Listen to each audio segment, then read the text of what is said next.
the 28th of October. Looks quite nice, the weather. No rain, thankfully, and it is the fourth count of the year for our fish-eating bird count.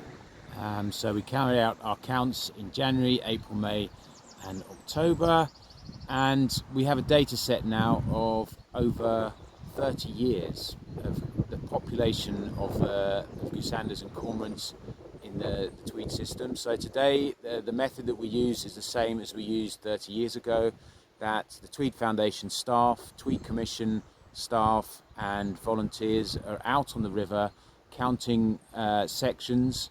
So at the same time, 8 o'clock in the morning, we're all out counting sections from Ettrick Mouth down to Berwick, the bottom of the Till, and I'm on the Teviot today.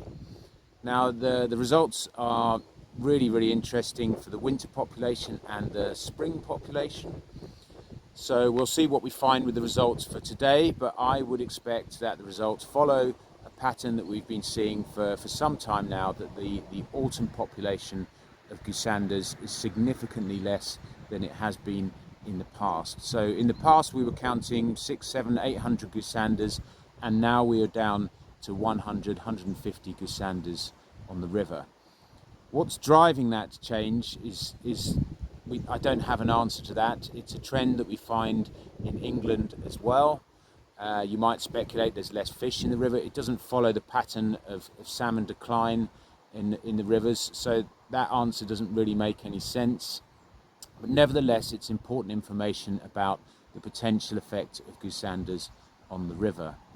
Cormorants are a different story, and we can see wild fluctuations. The baseline number in the river is about 100, maybe 150, and then occasionally we see spikes of birds over 200, and that's the real management challenge, is when we see these spikes in birds that have probably come in from Europe or further afield, and their effect as a larger bird in groups will have a much greater effect on juvenile salmon, trout, and indeed adult grayling and adult trout.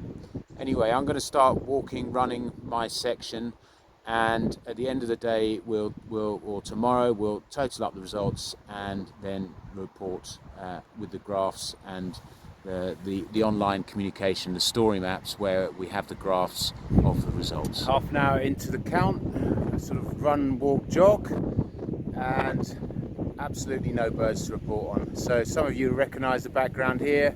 We're on Teviot Beat, on the lower part at Nisbet, and looking upstream and downstream. This section we know from surveying is full of juvenile grayling, adult grayling, trout, and there'll be some adult salmon in the pools, but nothing here at the moment. So we'll see if we find anything further upstream.